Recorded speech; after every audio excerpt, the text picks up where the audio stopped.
Lula participou de uma cerimônia em Minas Gerais e falou sobre o ex-presidente Jair Bolsonaro. Lula atacou o adversário, dizendo que ele fugiu como um rato ao não participar da cerimônia de passagem de faixa presidencial em 2023.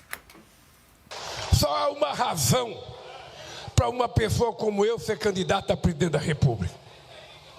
Primeiro, porque eu sei que eu tenho lado, eu sei de onde eu vim, eu sei da minha origem e sei para onde eu vou. Eu já saí uma vez, diferentemente dos nossos adversários. Não sei se vocês estão acompanhando a imprensa agora, o noticiário. O cara que tentou dar o golpe para não dar posse para mim, não teve coragem de me esperar, fugiu como rato, foge, fugiu. Em seguida, Lula disse que está disposto a negociar com os Estados Unidos e que, se for ignorado, o Brasil vai dar uma resposta à altura. Ele não quer conversar. Se ele quisesse conversar, ele pegava o telefone e me ligava. Eu conversei com o Clinton, conversei com o Obama, conversei com o Bush, conversei com o Biden, converso com o Xi Jinping, converso com a Índia, converso com o Canadá. Ontem eu conversei 40 minutos com a presidenta do México, eu converso com o Paraguai, com o Uruguai, com a Bolívia, com a Malásia, com a Indonésia, com todo mundo eu converso. Mas ele não quis conversar. Então, o que acontece? Ele nos deu até o dia 1º. Se nós não dermos a resposta dia 1º, ele vai taxar o nosso comércio em 50%. Vou contar uma coisa para vocês. Eu não sou mineiro, mas eu sou bom de truco. E se ele estiver trucando, ele vai tomar um 6. Se ele estiver trucando, ele vai tomar um 6. Joga truco, Augusto? Ele reduz a um jogo de truco o que está acontecendo. Ele começa dizendo que o Bolsonaro, que eu não entendi até agora porque não foi responsabilizado por isso também. Né? Já foi, né? Mas pela ida de uma delegação onde não se fala inglês e não se conhece o assunto. Daqui a pouco ele fala. Ele não consegue viver longe do Bolsonaro. Essa crise, ela foi alimentada pelo Lula com insultos ao presidente Trump. Sim. As pessoas ficam sabendo, ele é do tempo em que ele falava mal de alguém no palanque, não tinha rede social, aí ele chegava e negava. Não falei, não foi bem assim e tal. Hoje se sabe de tudo que alguém fala. Ele ataca a moeda americana. Ele defende a implantação do socialismo. Ele se referiu ao Trump como um nazista, representante de um nazismo com outra cara. Ele fez tudo isso e diz que não conversa, que o Trump não quer conversar. Né? O Trump, ele não sabe bem por quê, porque conversou com todo mundo. É um tremendo mentiroso. Ele não conversou com ninguém pela simples e boa razão de que ele não fala nem português. Eu achava graça, eu vivia escrevendo sobre isso, ele dando entrevistas e ninguém interpelava. Ele falava, aí eu acordei invocado, ele disse uma vez, peguei o telefone e liguei para o Bush. O Bush não fala português, ele não fala também português e não fala inglês. Como que ele ligou para o Bush? Bush, ele falava. E conversaram sobre o quê? Se conversaram, ninguém entendeu ninguém. E ele falava isso. Você disse isso, você já viu isso. Uma conversa entre o Churchill e o Roosevelt, imagina, né? Era uma coisa solene, não é? Eles eram íntimos. Mas não tinha esse negócio. É uma secretária, consulta outra secretária e vai, não é assim. Ele acordava invocado e dizia que ligava para o Bush. Teve um jornalista da Veja, num país, infelizmente eu não posso citar o nome, que voltou de uma reportagem da Bolívia sem informação nenhuma e ele disse que ficou inibido porque teve um caso com a presidente da Bolívia, Lídia Gayler, coisa dessas. É mais ou menos isso. A história é tão verdadeira, a desse jornalista, quanto os telefonemas do Lula para o Bush. Ele não conversa com ninguém, porque ele não tem a menor relevância. Ele transformou o Brasil num pária, num anão diplomático, e é soco sobre esse governo aí que estamos vivendo. Augusto, o telefonema para o Bush se deu da mesma forma que o prefácio que ele escreveu do livro. É igual ao prefácio do livro. Que você Exatamente. A essa altura da vida, o Lula deveria parar de falar mentira. Deveria parar com as bravatas, com esse papel palanqueiro dele o tempo inteiro. Ele está ali em cima de um palanque, como se fosse uma campanha eleitoral. Plena campanha eleitoral. Ele está ali, chapeuzinho, microfone, falando para uma claque. Ele está falando para uma plateia que passou por uma triagem. Ali só tem crachá. Todo mundo ali é identificado com partido de esquerda, movimento de esquerda. E nada disso é espontâneo. Tem dinheiro público, ou dinheiro do pagador de impostos, para ser mais preciso, envolvido, porque com a viagem presidencial ele não é candidato neste momento. Ele está viajando como presidente da República. Ele está fazendo campanha atacando o presidente Jair Bolsonaro e a direita, consequentemente. O Lula parou de trabalhar em 1976 lá na indústria Villares, na metalúrgica Villares, Augusto. O último registro e carteira assinada dele. Depois, ele sempre foi um grevista, ele nunca foi um negociador. As grandes greves, 78, 79, 80 no ABC, as greves da Volkswagen, da Ford, da Mercedes-Benz, da Scania, o Lula não fazia nada além de subir num caixote ou num carro de som de sindicato para convocar greve e para insuflar os trabalhadores a não entrarem na fábrica. Era isso que ele fazia.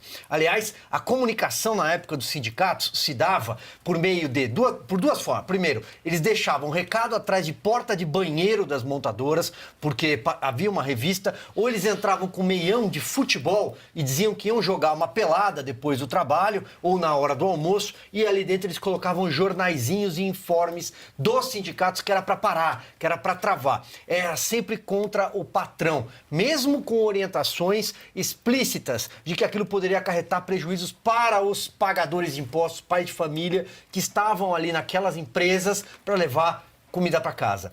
Então, esse papo que o Lula é negociador é mentira. E, finalizando, Paulo, se fosse bom negociador, teria acontecido a conversa de boteco, ele, Zelensky e Putin, e a gente não teria mais guerra no leste europeu. E no PT, ele só dá ordens. Ele não negocia e não conversa com ninguém. Tanto que não fez sucessor.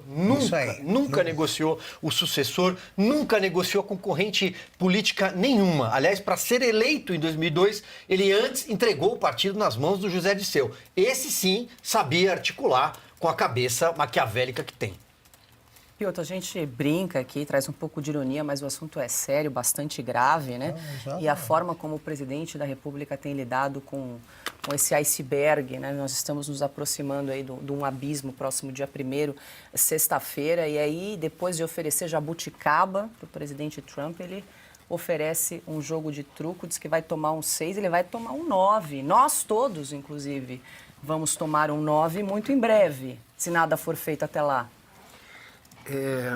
Como disse o Silvio, na altura da vida do Lula, da idade dele, ele deveria parar de falar mentira e também de ficar com essas bravatas. Não pega bem para um homem da idade dele, né?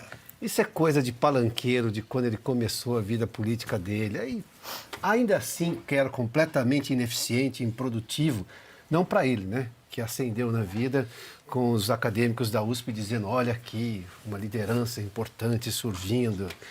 Ele tentou se comparar ao Lech Wałęsa na Polônia, que falou, opa, não é bem assim, né? Não é bem assim. O Lech Wałęsa era outra coisa na Polônia. Mas, e ele que insiste no formato, ele insiste no modelo, ele insiste.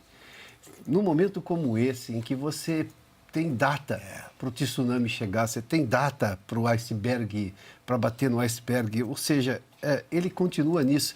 Veja a resposta do presidente Trump, a cada momento ele diz textualmente o que é e vai lá e colocou em papel timbrado. Pede para ele colocar em papel timbrado a presidência da República, que eu vou chamar o Trump para colocar aqui, fazer um truque e eu vou dar um 6 nele.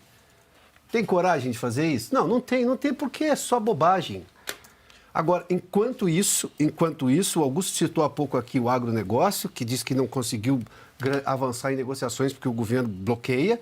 A indústria faz isso, tentou fazer O governo Lula foi lá, implodiu as pontes que o setor privado estava tentando construir com os Estados Unidos, obviamente, em questões técnicas, porque a questão principal não é uma questão de tarifas, a gente está falando disso há muito tempo.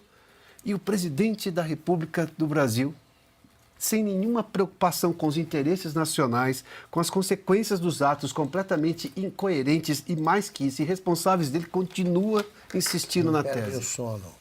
É impressionante. Eu não sei se ele chega a essa conclusão sozinho ou se alguém dá algum conselho para ele. Qualquer das respostas é uma bobagem. Qualquer das respostas é um terror. Só que o terror hoje está se colocando sobre o Brasil. Agora, ele está falando isso talvez como uma defesa, tá? Porque a informação de bastidor é que na sala da Justiça, dentro do Palácio do Planalto, onde fica o Geraldo Alckmin, que é quem está ouvindo os empresários, porque, obviamente, está chegando nele todas as reclamações reais do que pode acontecer, o clima já baixou, tá? O clima é outro. O clima é outro e eles estão falando, sim, que não tem jeito, não tem como reagir, porque o presidente não larga o osso da acusação completamente espalhafatosa de que é a soberania, sendo que não quer resolver a democracia internamente. E tentando interpretar o que diz o Lula, com essa linguagem de quinta, ao se referir ao jogo de truco, não sei por que ele associou os mineiros, né?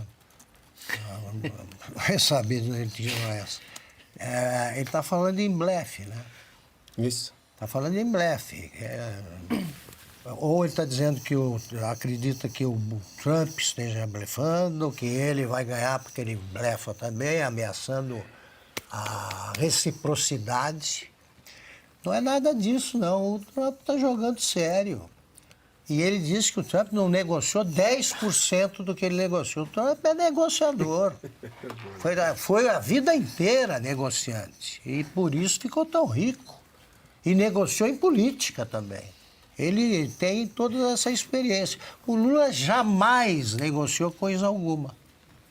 Jamais. E só numa linha aqui, Augusto, você chama atenção para um dado interessante, né? Que é o jogo do truco, muito popular no interior do Brasil. Acho que a origem, pelo que eu me recordo, que era dos bandeirantes e tal, mas enfim, tanto faz. O ponto é, como é que você ganha truco? Eu jogava na faculdade, no intervalo, Piotr. Ou você rouba, né? Você mente, ou você tem muita bala na mão para ganhar. Bala na mão em relação aos Estados Unidos, a gente sabe que o Lula não tem. Aquela analogia que lembramos que o Alexandre Schwartzman, ex-diretor do Banco Central, fez. É como um mico lutando contra um gorila de 500 quilos. Então ele está achando que ele vai ganhar roubando dos Estados Unidos. Não, porque a frase literal do Lula foi: se Trump estiver trucando, vai tomar um 6. Ou seja, se Lula estiver blefando, vai tomar um 6. Por isso que eu falei 9, porque eu também jogava truco na faculdade, na escola. E era assim, era 3, 6, 9, entendeu? Que ele disse nos intervalos, isso aí vamos checar melhor, porque mas eu confio no Silvio Navarro, só nos intervalos, Augusto.